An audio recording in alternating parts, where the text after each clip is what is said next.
Hello, everyone. This is Rory, welcoming you back to another episode of Security Confidential. Filling in today for Manoj. Our guest today is Richard Hollis. Richard is the founder and chief executive officer of Risk Crew. He is a seasoned cybersecurity professional and ardent privacy rights advocate who possesses over 30 years of hands-on skills and experience in designing, implementing, and testing the security integrity of business information technology systems. He lives and breathes cybersecurity and understands how to simplify it and make it relevant. Richard, thank you. Oh, thank you, Roy, for having me, and Yeah. thanks for that wonderful intro. The Absolutely. season, by the way, the season part that you referred to is salt. It's salty. The season, no pepper, just all salt at my age. Hey, nothing Thanks for wrong having with me. that. Absolutely. Thank you for being here. So, I guess let's just get into a little bit about you. What's your story? What's your background, and how'd you get to where you're at My, now?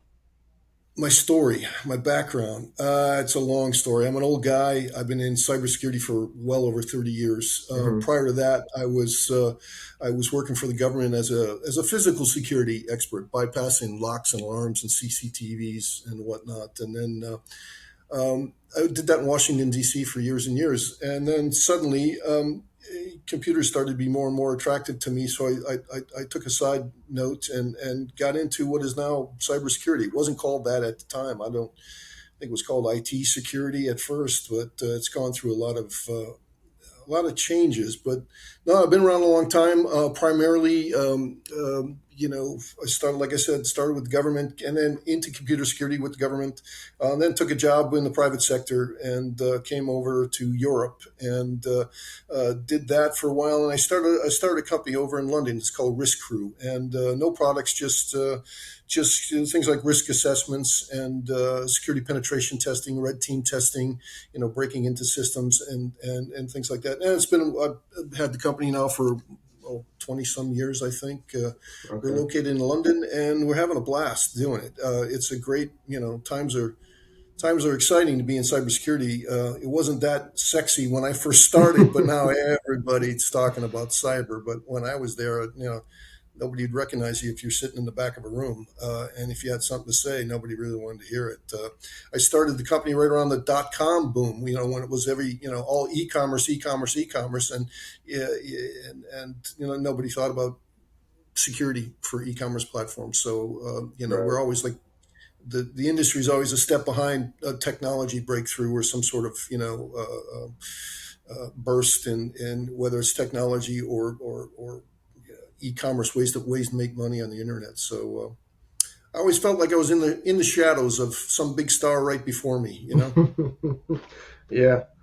No, that makes sense. That's cool. I mean, so did you start the company then specifically for e-commerce services to service that industry? We started back in like 2000, 2001. We started in London, and at the time, the only buyers for what's now known as penetration testing were banks, large, who were doing financial transactions or online banking, and so we were early founders of OWASP, the Open Sure.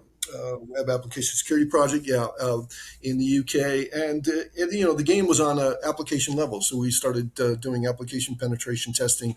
But technically, the market was banks. Very very Right. few e-commerce providers, came along and did it, and then regulation came along, or standards and regulation came along, like PCI, payment card industry, that Hmm. mandated doing pen testing of transactional websites. So we started out as a web app pen testing company, and then got into risk frameworks like ISO 27001 or whatnot, and then moved on into as the market matured and there was a bigger call for the fundamentals like risk assessments and supply chain risk management, things like that, security awareness training. But so that's it. We're a smaller company. We always have been. Probably always will be. Half of us are geeky pen testers. The other half are song and dance guys like me who do risk assessments. But it's a lot of Gotcha. fun, and like I said, product agnostic. Yeah, that's very cool. Um, when you're talking about pen testing, do you guys do it manually or do you use automated pen testing tools and stuff like that to help you along? No, it's all manual. Okay. It's all manual. Pen testing has become really commoditized. As you know, Yep. you can get a free pen test out there, and just log into sites that it's a long time. We started the business for a very sophisticated customer, like a bank, who Hmm. understood the benefits from manual security penetration testing. So we've always been in that. We do manual, like to do it on site, so we've got knowledge transfer. And we can sit next to somebody and then show them exactly what we're doing and how easy it is to exploit a vulnerability.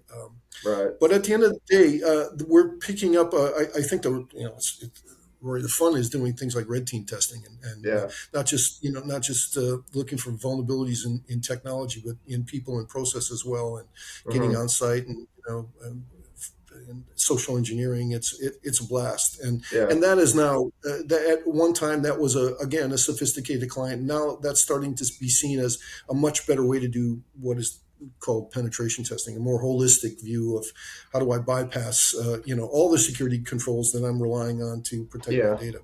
And I think you hit a key point there with pen testing is that it's a lot more of what the security tool limit is, and more so what is the actual limit of the user, and how you can manipulate them to get what you want. Because in real life, that's the angle that they're going to take 9 times out of 10. It's going to be trying to beat the human, not beating the technology.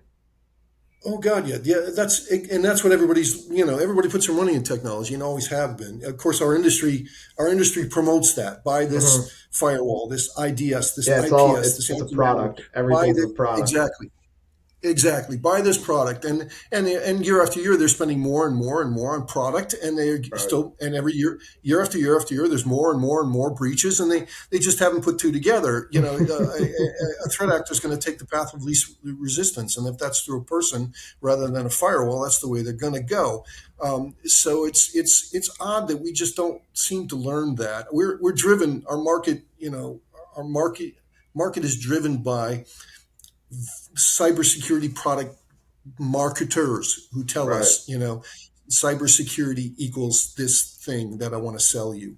And Yeah, but one of the best things I do is, or perspectives I have in a company is, I go to a company and if they can tell me that there's three attack vectors to any business. It's people, Hmm. process, and technology. I Right. say, great. Do you split your security budget a third on you and spend a third on people, a third on process, and a third on technology? Well, no, all of it's spent on technology, and right Right. there, that they're neglecting two out of three attack vectors. Yeah. Yeah. Anyway, No, that's right on. I mean, it's funny you say people, process, technology, because between Manoj and myself here at Dark Rhino, we've talked about those three things ad nauseum, as far as our approach to cybersecurity and what we're trying to do. And your point about it being a product, it's exactly that. Cybersecurity is no longer the best tool, has market dominance. It's the best marketing, the highest budget has market dominance. Whatever people hear about, know about. And then that affects certain industries for sure. Um, but it's definitely affected this one.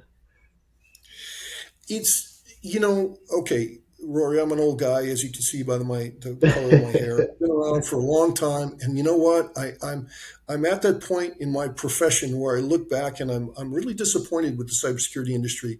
Uh, Mm, um, our product vendors, our managed securities, service providers, our even the yeah, even our internet service providers. We have all done a terrible, terrible job. Our product vendors, they sell us products that frankly don't work. They don't. right. They don't work. Cybersecurity products don't work, and it's odd that we, whether that's malware is probably the best example. Ransomware. Everybody's, oh my god, ransomware is a problem. Ransomware. What is ransomware? Ransomware is malware. Do you know anybody who's not running anti-malware software on their devices? At least two or three? No. But we never say, hey, the ransomware problem might be a proof that our anti-malware vendors are letting us down Right. because it's malware that's not being that. So you look at and see these obvious examples where our products just aren't fit for purpose. Yeah. All right, they were fit for purpose for a threat 3 or 4 years ago, but by the time when a vendor puts his R&D into an IDS or an IPS or a sandbox or some kind of newfangled high sexy technology and sells it to us, that was a threat from years ago. But they're Right. going to leave it on the market until they get the money back. And anyway, I'm probably with you guys more than you understand, because I look at our industry today and I don't take a lot of pride in the quality that we've settled for. We Yeah. seem to, year after year, like I said, we spend more money, we buy more products, and the products don't work. We have breaches, and we respond to breaches by spending more on product. It's a circle. It's a circle of failure, as far as I'm concerned. So what's step one then to simplify this, reverse this trend? What do Well, organizations need to do? here's what you and I, we would go out and buy a flat screen TV. We take it home. It doesn't work. What would you do? Return You it. take it back. Hmm. You take it back to the vendor and say, I'm sorry, this doesn't work.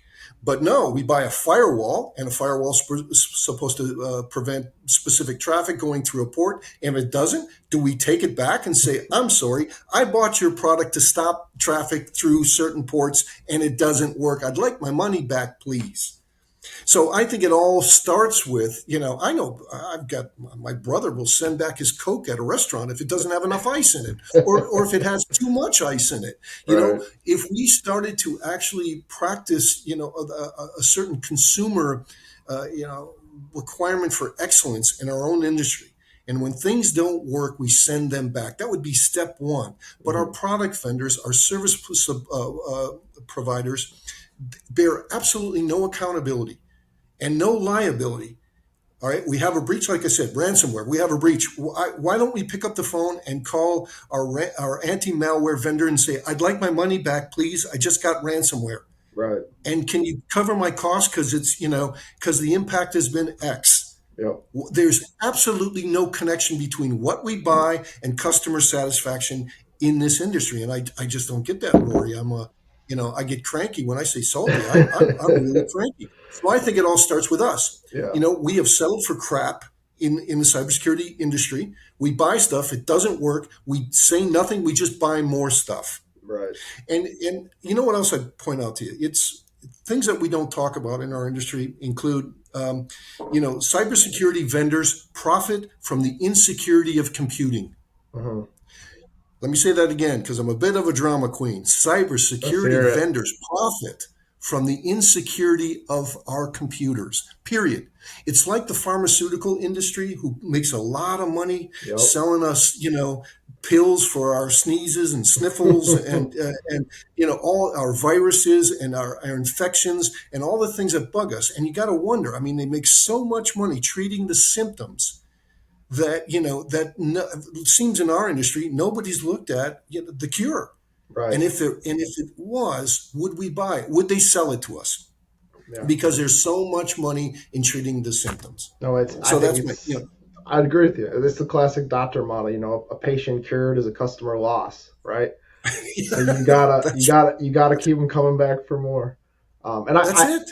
I think a lot of it has to do with the fact too that the powerhouses in this industry, it's been a norm to keep this so kind of maybe shadowy is the right word, where it's hard for the normal person, your average individual, to really understand technology, cybersecurity, and all that from just looking at it plainly. And unless you're an expert, you're in this field, you might not have the best grasp on what you actually need and what it's actually supposed to do. It's like with your Coke example. I know how Coke's supposed to taste. If it doesn't taste right, I'll send it back. But if I don't understand how this antivirus is supposed to work or how this firewall is supposed to work, if it doesn't work right, then maybe I think it might be my own fault. And I think if we as a population were to be more educated and more understanding of, okay, I know how this is supposed to work and I can identify when it's not working correct, you'd have a lot more vendors who would be held accountable by their customers because they would know something's wrong.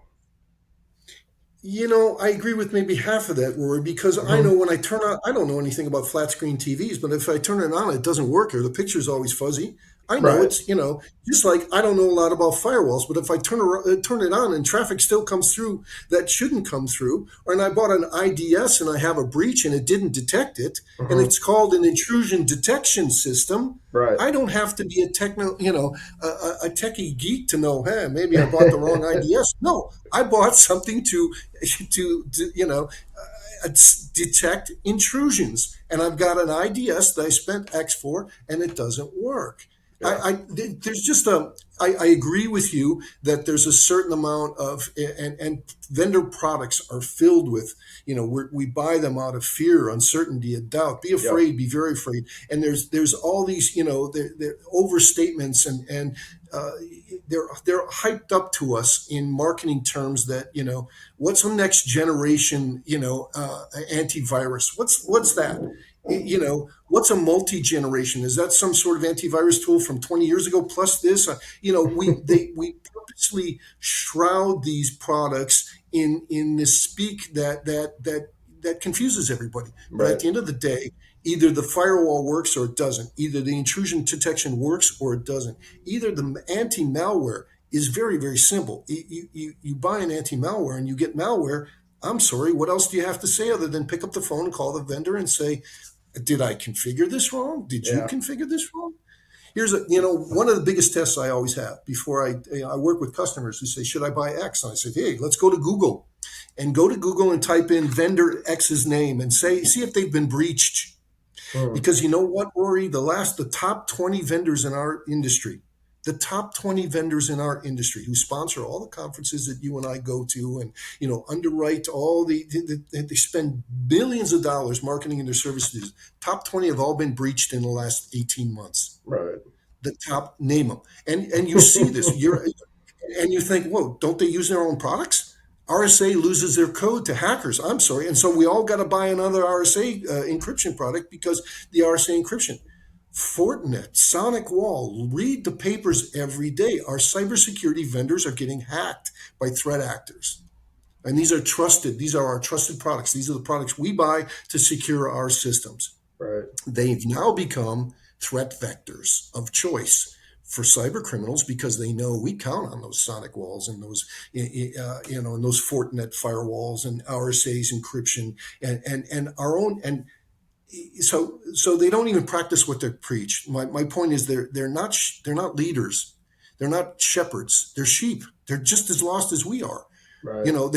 They can't protect their own systems, and they're selling us things that we're buying to protect ours. And if you just look, it's right there. It's right in plain sight. And the best way to do that, before you go out and buy a cybersecurity product, go to Google and say, has that vendor been hacked in the last any? And see if they've been breached. And then ask the vendor about that. I'm sorry, don't you use your own IDS to protect your own company systems because your business has been breached?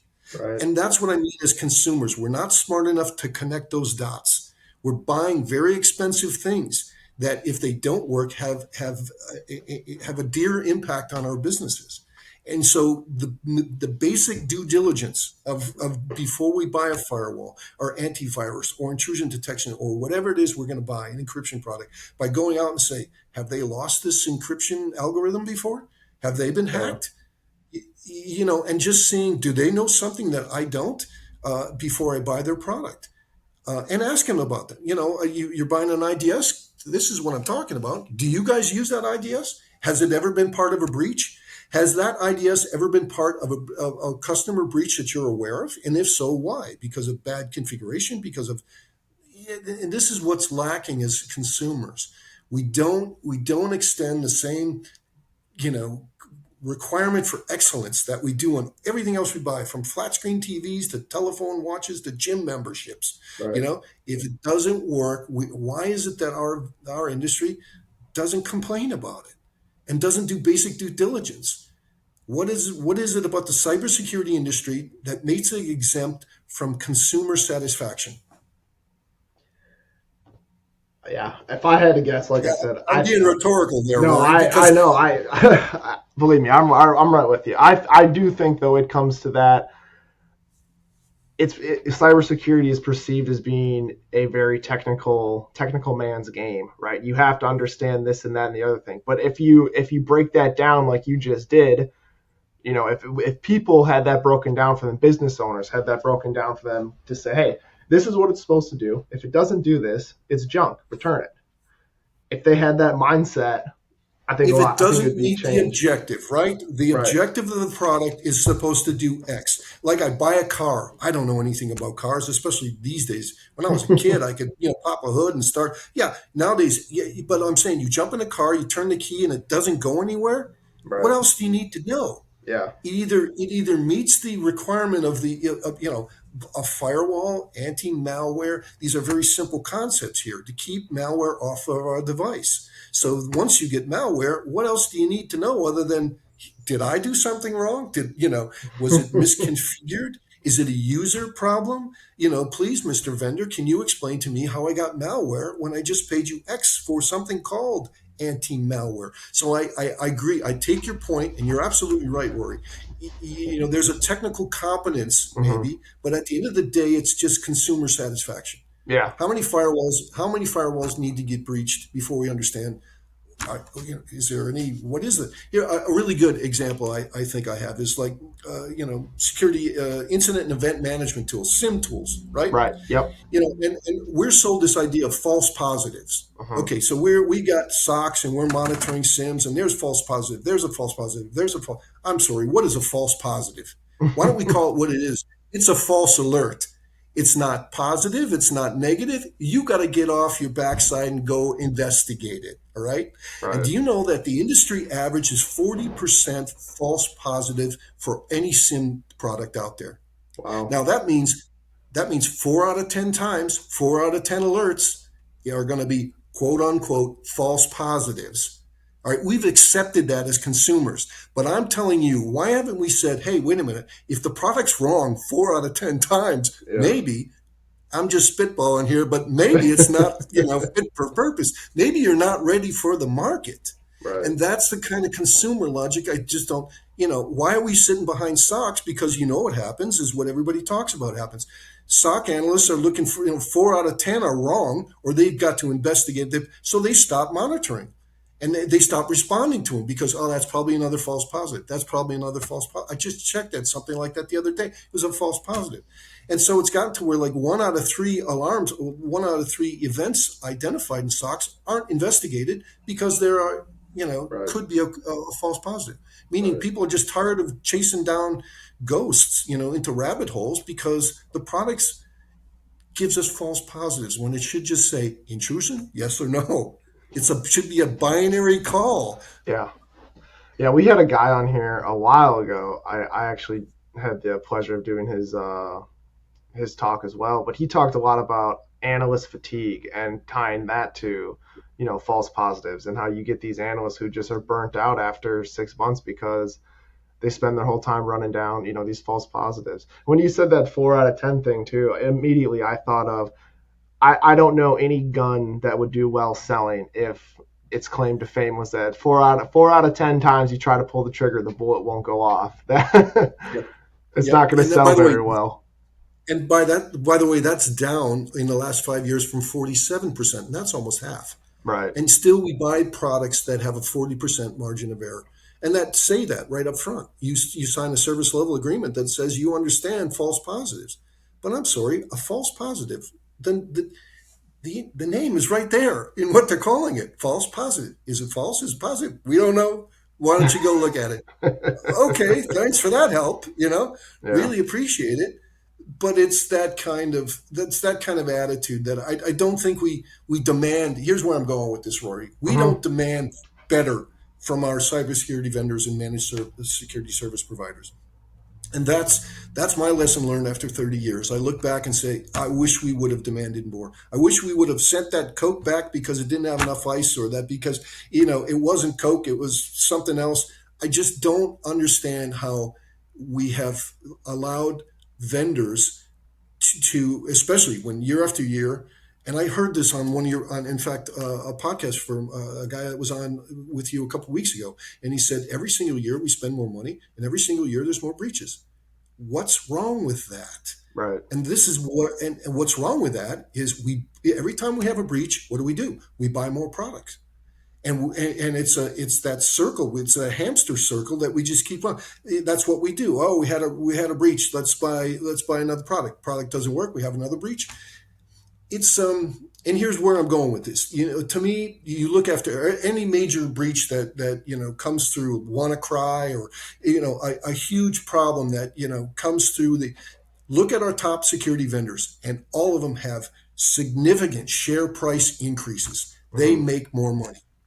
And so there's and this commercial thing I told you about in terms of cybersecurity vendors profit from the insecurity of computing. What's wrong is they profit from breaches, Yeah. and when they should be profiting from non-breaches. How is it that they make more money profiting from when our systems have been breached, when it should be just the opposite way around? It Yeah. should be, that's where the money should be. But it's not. It's absolutely not. We as consumers, we jerk our legs back, and we automatically run out and buy more product. As soon as I have customers who have ransomware, their first thing is, we need more malware. I'm saying, well, you had now anti-malware. Yeah. You don't need more. We all need better anti-malware is the answer to ransomware. And by the way, another really interesting statistic that gives you insight on our poor products is, did you know that I think it's like there are 43 common vulnerability exposures, 43 CVEs associated with 18 products Mm-hmm. from Microsoft to the Sonic Wall that are responsible for over 90% of the ransomware we've had in the last 5 years. Wow.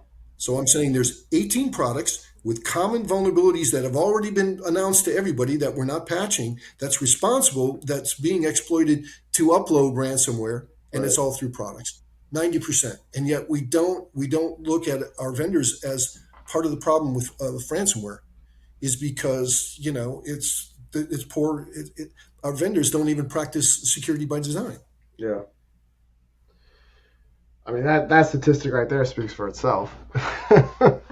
It's It's all it's it's it's published by CERT, which is which does nothing but track common vulnerabilities in ransomware. And they're saying, wait a right. minute, 18 products, and it's the products that you and I buy from Microsoft and Adobe to I'll send you this list separately. It's just eye opening, because you think that's 90% of the ransomware that we've had in the last 5 years. That's attributed to vulnerabilities associated with products that we buy to secure our systems. How does Yeah. that work? So how do you think then we make this cybersecurity fight more prevalent to non-technical people, then, to get them to understand this conundrum that we're in between products not doing what they say they claim to do, and the user base just being okay with, less than satisfactory? I think we have to talk about the consumer is sound asleep. It's Yeah. to me, Rory. It's a lot like in my lifetime in the '70s. You jumped in cars and they didn't have seatbelts. Right. And Detroit wasn't interested in putting any safety in cars because there's no money in it, and they weren't going to spend an extra dollar for a piece of canvas, that goes and wraps around. But people were getting into accidents going 30 miles an hour, and they're going through the windshield. And it took a consumer, it took people like Ralph Nader, a tireless activist for safety in automobiles, to say enough is enough.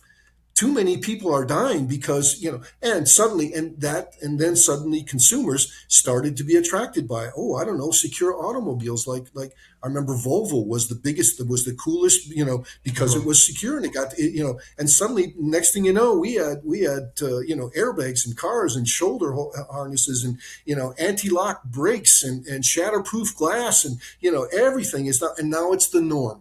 Right. Now it's the norm. It's the standard. But it took the consumers to say, hey, can we have a little safety in these automobiles? Anyway, that's what's missing in our industry. And for Hmm. me, it's very personal. It starts with, nobody's awake until they've had their phone broken into or their laptop broken into. And then suddenly it's, hey, are you kidding me?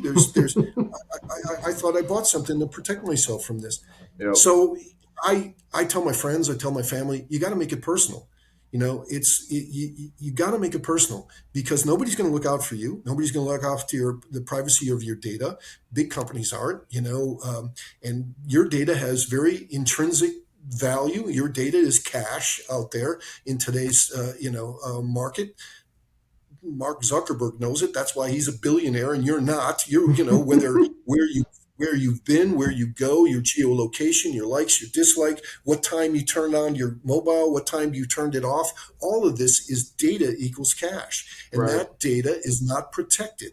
And so, until it touches you, and you go out and apply for a loan and you don't get it because, you know, because somebody sold your data on Facebook, to a loan company or to a healthcare provider, and on Facebook you said that you've got a upper respiratory cough and you can't get, and you're living in a place where you can't get antibiotics, and then you go apply for health insurance and they tell you, oh, you're asthmatic, and you're like, no, I'm not. I don't smoke. I great health. And no, well, Mark Zuckerberg sold them your data that Hmm. says that you're prone to upper respiratory system ailments.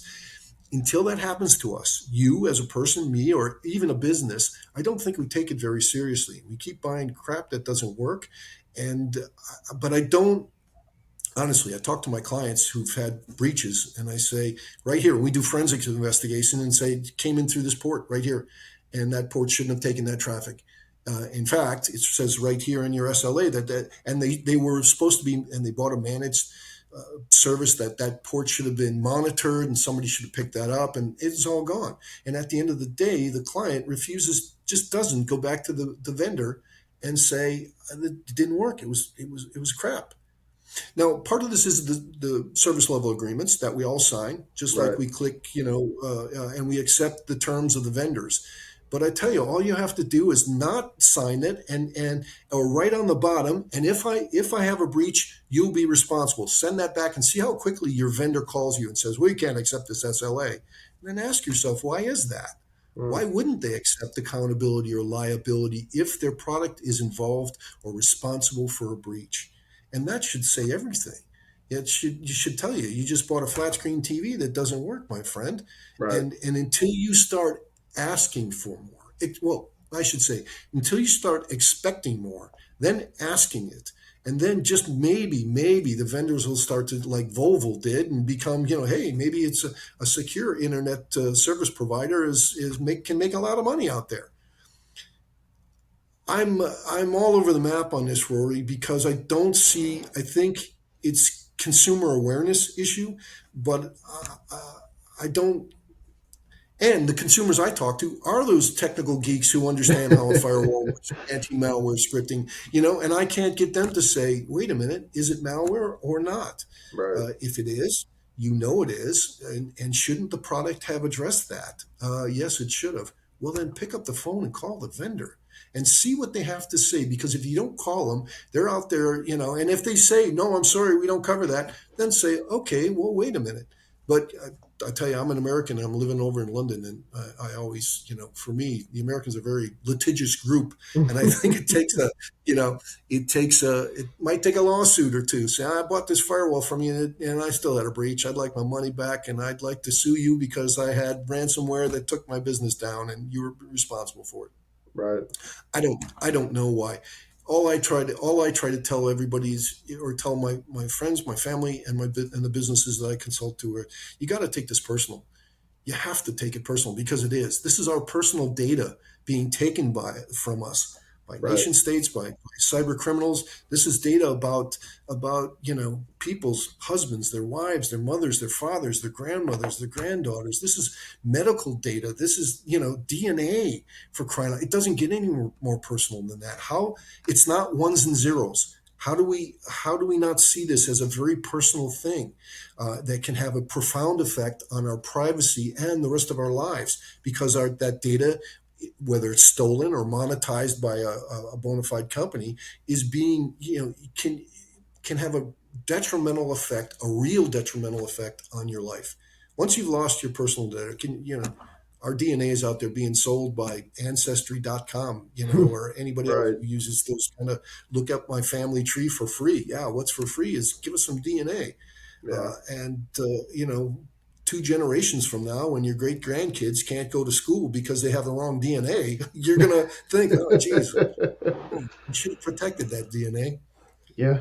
I mean, all those points you make, are definitely things I've thought about myself, and I think everyone needs to think about. It's nothing is ever for free, especially when it comes to cyber. And maybe with cybersecurity, cybercrime, it's the biggest advantage to the criminals is that they're so anonymous, right? You can't point to someone and say that guy stole this from me or that guy took this from me. And, maybe that's what weighs on the consumer mind, that kind of it's hard for you to want to go after someone because you don't know who to go after to begin with. But they need to get over that hump. And I think it definitely starts with holding vendors accountable, or the people who you give And your data to, right? Holding them that's right. accountable. There's two things. We're having two conversations. The vendors who are supposed to be, we're buying products from to protect that data, and the Right. companies that have lost that data. All right. So in both as an end user and yeah, you're right. 9 times out of 10, we don't know that Mark Zuckerberg has lost our data or sold it. Either or, because we're not connected. But when we do find out, it's too late, and Yeah. it's like you were sleepwalking through this lifetime with the things that we let go without question. Whether I'm giving you my data, Amazon, now what you do with it, I'm trusting you, and that trust is, who cares? You can trust Jeff Bezos, or you can trust him to turn that your data into cash, Yeah. which is what he does. But you give it to somebody else, to momandpop.com, who are selling flowers on the internet, and you're saying, well, okay, they're just what kind of flowers I have, but it's also the birthday of your grandmother in there, because and her address and her whatever other, and your credit card and all this other data, and they have a breach, and the cyber criminal takes that from you. And you suddenly find your grandmother gets, identity theft. It has a profound impact on her life. It's personal. It's Yeah. not ones and zeros. And it seems to me, when it is that personal, we should be demanding more from the companies that we give our data to protect it, and the companies that we buy products to protect that data to, if we're that business. But we're not. We're letting down. We're letting down our customers by not sending back our firewalls that get breached. Is my point. There's a balance in between there, because the customers who are buying these security products, and the products don't work, and they're losing data, and they're breaching the trust of the customers who gave them that data. I'm Right. giving you my grandmother's home address and her birthday. It might not be that important to you, but it might be important to grandma. Right. But that's just missing that common sense. I don't know. I get really worried when I see how much data that we give away, and I also get really worried when I talk to businesses and they don't care. It's ones and zeros. It's just some grandma's birthdays, Yeah. and they don't see it as data about people's lives. Period. And I'll tell you one story real quick. Yeah. I'm in London, and every couple of months I sit and there's a guy I meet with, and he's a vendor for the largest firewall vendor in the UK, in the United Kingdom. Okay. And I meet with him, and one day he comes in. We have lunch every couple of months, and one day I come in, and he's late, and he walks in, and he's beat red. He's all upset. I said, "What's the matter?" And he said, "Somebody hacked into my laptop." And I went, "Oh, isn't don't you use one of those newfangled firewalls that you sell?" And I'm making fun of him, but he's mad. He's mad. I Right. said, "No, really, what is it?" And he said, "Somebody took pictures of my family at the beach." So now it's personal. This is a guy who sells firewall products for a living. All right. Hmm. He turns a nice living selling security products, but now it's somebody had the audacity to go through his firewall and take pictures of his family. So somebody around the world is looking at pictures of his wife and his kids on a beach somewhere, and now he's upset. And I'm Right. thinking, how can you sell security products and be that disconnected from the effects of a breach? But until it was personal to him, and he's still upset about it to this day. And it's Hmm. that kind of disconnect that I think our vendors have about the importance of selling us something that actually works, and that businesses have about protecting people's data, because it is Yeah. personal.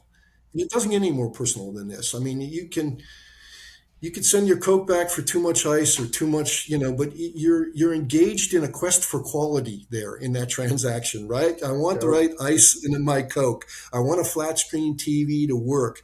That's all I'm advocating, that we cross that line to just start asking for more and expecting more. Yeah. And then without that, we're never going to change the industry. In 20 years from now, there'll be other podcasts on the crap cybersecurity products. We all have high hopes for AI. AI is going to Yeah. save us. Is it? Is it really? Has any technology saved us? from a technology problem in cybersecurity.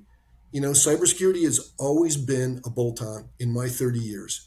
No matter what it was. I remember Bluetooth, insecure, Wi-Fi, 802, insecure, cloud, insecure, technology first, security second. And suddenly AI comes along and you think, wow, it could be used for good. It could be used for evil.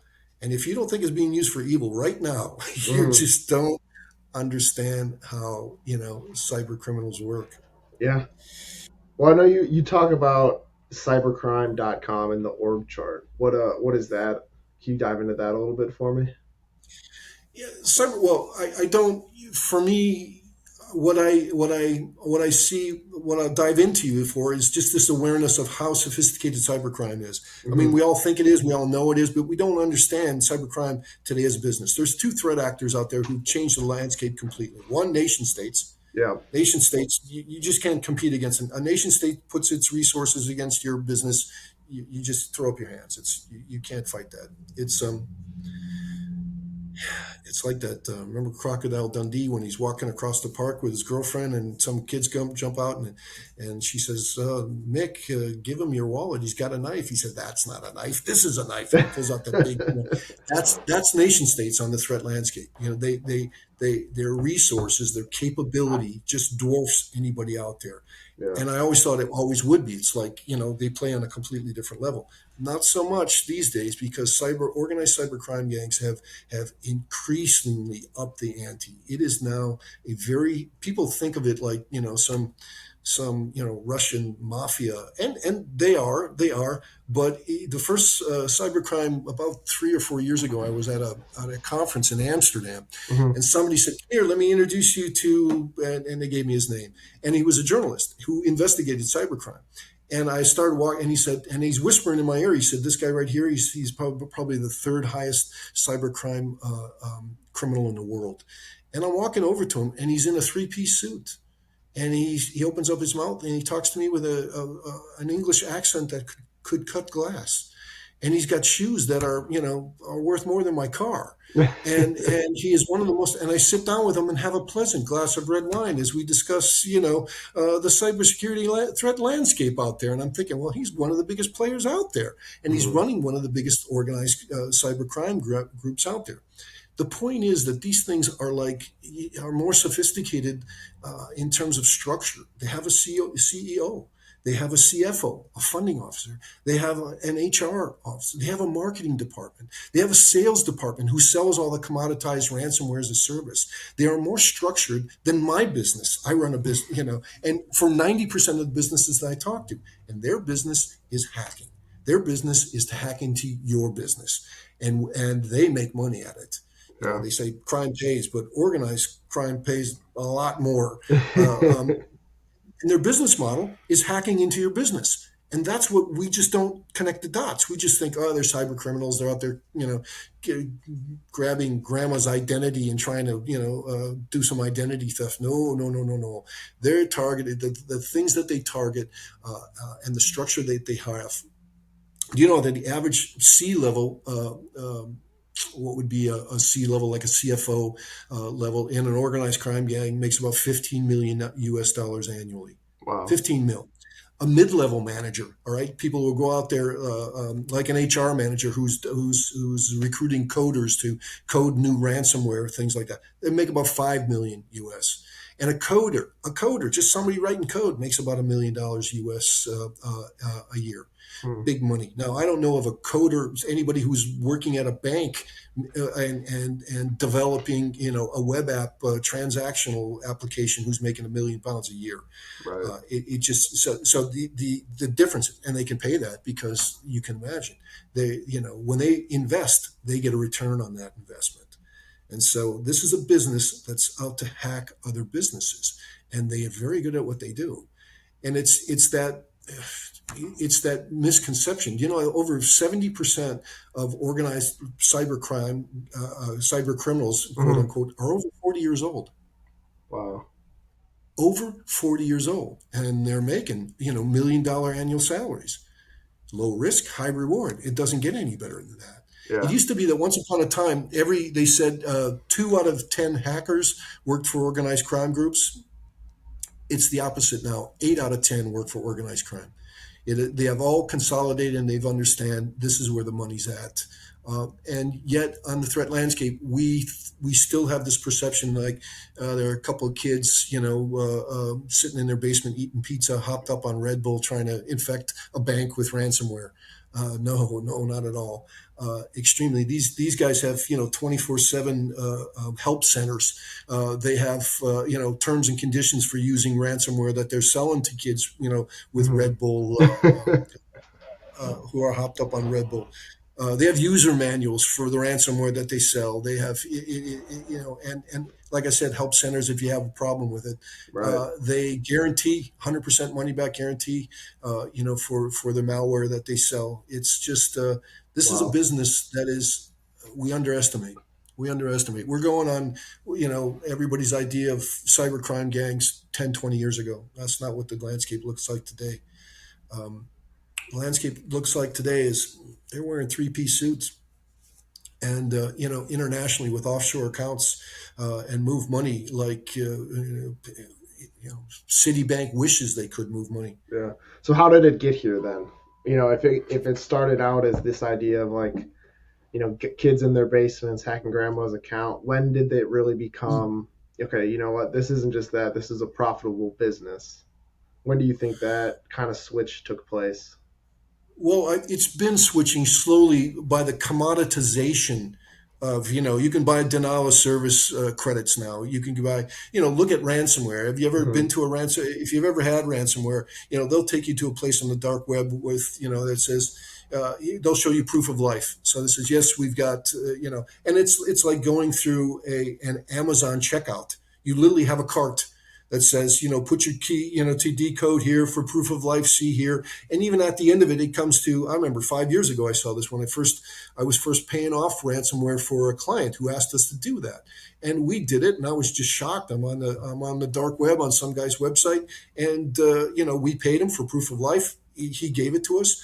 The customer paid, got the decryption key back. He decrypted all of it. And he said, oh, okay, thanks very much. Could you rate our service? 5 stars, please.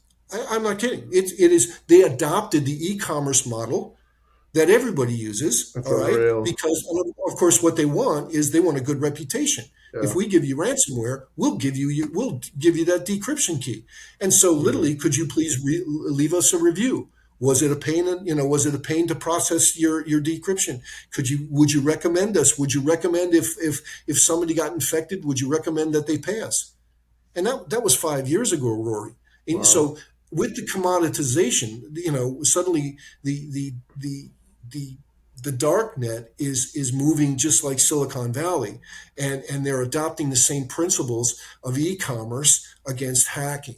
Okay, now so when that started, and of course that gave volume, that gave kids hopped up on Red Bull eating pizza, that suddenly gave them access to top of the line 0-day vulnerabilities, top of the line ransomware.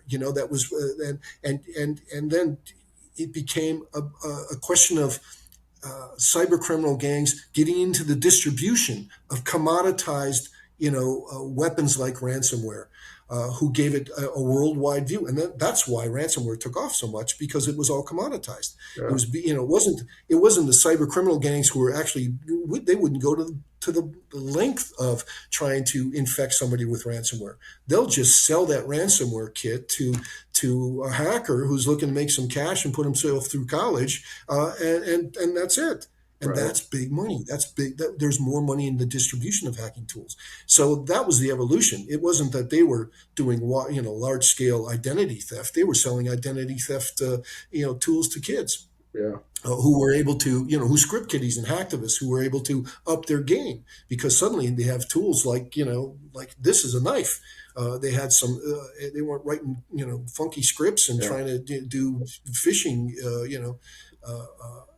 no, it upped the sophistication of the whole market, and the cyber criminal gangs that were able to move on that level. All they're doing now is distributing, and the things that they distribute in waves, and they, that I don't know what's next. It's they'll move wherever the market goes. Right. I'm looking at if to see if there's one or two, like the Jeff Bezos, the Mark Zuckerbergs, the Elon Musks of the cyber criminal world. There's not that. I wouldn't say there's three, but I think it's getting under 50, as I see it. It's certainly top 20. I keep hearing the same names more and more. It's a consolidation of the market Mm, place. And as long as we have an unregulated, deep web, it's they've got a place to sell it. right. All right. So, what would you leave with any business owner who really wanted to kind of could take the first step to become more educated in what they could do to protect their business? What would you leave them with? I'd say, I sell pen testing for a living, Rory. I told you this, and Yep. I'm amazed that people pay us to do what they should be doing themselves. Is get in touch with your inner hacker. Try to hack your own business before you hire somebody to do a pen test on it. Hmm. You don't know how to hack? Hacking's easy. There's three things. All hacking boils down to three objectives. Uh, Change configuration, upload a program, or get physical access to what? Change configuration or upload a program. That's Hmm. it. All hacking comes down to those three objectives. Every single hacker on the planet, every hack you and I have ever read about, is about, can you change configuration of the target system? Can you upload a program to that target system? And if not, can you get physical access to do one or the other? So when I go into a client and I said, have you done any pen testing? He goes, no, I'm hiring you to do that. I said, no. Have you tried to break into your own systems? It's like before you go out to find somebody to physically secure your house. Have you walked around and say, if I was going to break into my house, I'd come in through this window, I'd kick this down, there's no alarm there. And have you done that? So take a good look at your own house before you hire somebody to come in and break into it, because they're going to come right through they're going to break a window or come through a door or something obvious, and they're Right. going to give you the short answer to that. So I try to tell people, get in touch with your inner hacker, whether on a personal level. Try to hack your own device. Try to hack your mobile phone, hack your laptop. you Right. don't you don't know where to start? Go to Google and type in how to hack and then type in a flat screen TV. Right. How to hack a Wi-Fi connection. How to hack my mobile, and put in your mobile device. Start right there. And if you're too lazy, go to YouTube and see a video on it. Just do the minimum. Do the Yeah. minimum. Go to Google to hack in. You got a firewall. Put your firewall's name in and say, "How do I hack a XX firewall?" And get the vulnerabilities associated with that and fix them. Do that yourself. But before you do, try to hack into it. Try to find that vulnerability and exploit it, and get that tactical sense of how easy it is. Yeah. Because all the money we're talking about is because is for these reasons that products don't seem to work, and we're not getting us rolling up our sleeves and doing, and trying to break into our own system, so we understand how easy that is for somebody else with skills, experience, and tools. So make Yeah. it personal. I'd end on do it yourself. Get in touch with your inner hacker, and then because you'll shock yourself. You're just like, well, geez, we're wide open. You work for a large company. Type in, go to the dark web and say, has anybody broke into, and type in the name of your company and see what they say. Yeah. Because I've been there. Here's how to do it, and give you step-by-step instructions. It's all out there. There's knowledge transfer. You don't have to be have to. Nobody goes to ethical. Nobody on the dark side. Nobody puts themselves through an ethical hacking school. Yeah. And it's not like that. They're just all self-taught, because the knowledge is all out there. So at least roll up your sleeves and figure to show yourself how easy it is, because you would take a different perspective of the problem if you did. I think that's great advice. I think that's something that all people needed to probably hear, and especially business owners, to know that they're able to do that, to get in there and try it themselves. Any books, events, upcoming talks, or anything that you'd like to plug our listeners to? No. Thanks, Rory. No, I'm on the circuit speaking a lot. If you go to our website, I would, because a lot of what we've been talking about, we recently wrote a paper called How the Cybersecurity Industry Has Failed, The Circle of Failure. Okay. It's about a 20-page white paper, and it goes through all the different elements. And in there's a checklist of things that we can all do to start improving our industry. And I would say if you went to riskcrew.com, you could download that paper if you're interested in some of the things that we talked about today. If you want to get involved, it's got an action checklist of things you can actually do. Perfect. Okay, then we'll link your website and urge our listeners and subscribers to go check that out. But this has been Thank you. It's been great for me. Very, very insightful. So thank you for your time. No, thank you, Rory. I really appreciate it. Yeah, absolutely.